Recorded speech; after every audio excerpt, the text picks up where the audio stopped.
It was the mid-70s.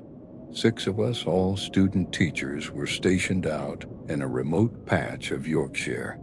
On weekends, we'd scrape our pennies together to travel. That's how my friend Cindy and I ended up in Dublin. We found this little bed and breakfast, nothing fancy, just one of those tall, narrow townhouses with peeling paint and the smell of damp wool in the hallway. Our 4 friends got the rooms upstairs, but Cindy and I were tucked away on the ground floor.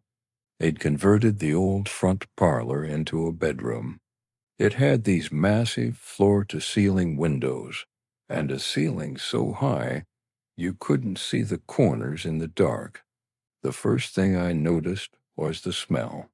A faint, sharp tang, like a match that had just been blown out. I figured it was just the kitchen. You know how old places are, the ventilation's a joke. I told Cindy it was probably just a pilot light on an old stove. She agreed. We were exhausted. We just wanted to sleep. Then there was the sound.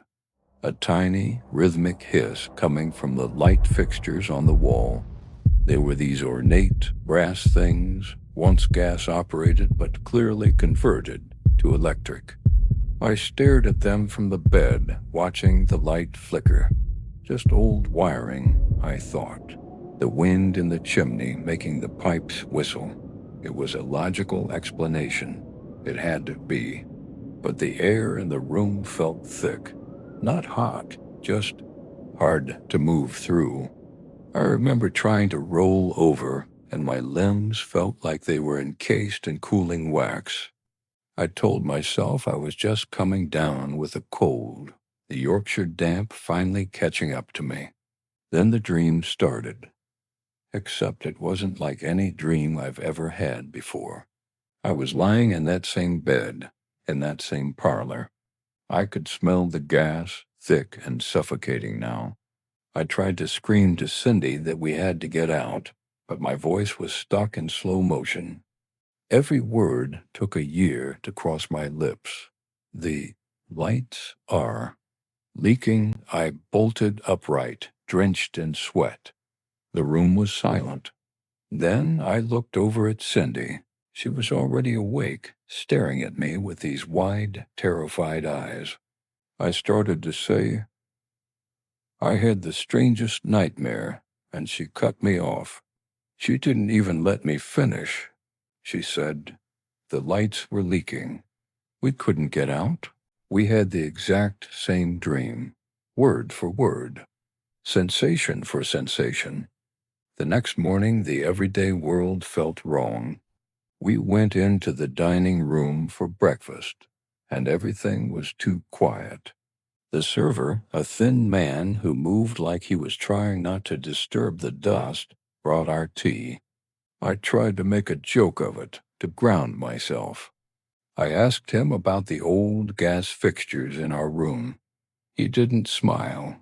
He just stopped moving.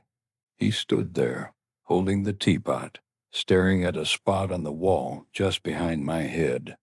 Then he told us. A century ago, before the conversion, that room was where they kept the guests. And a century ago, someone didn't wake up. A gas leak. We didn't finish breakfast. We checked out right then and there and found another B&B across town. We never went back to that street.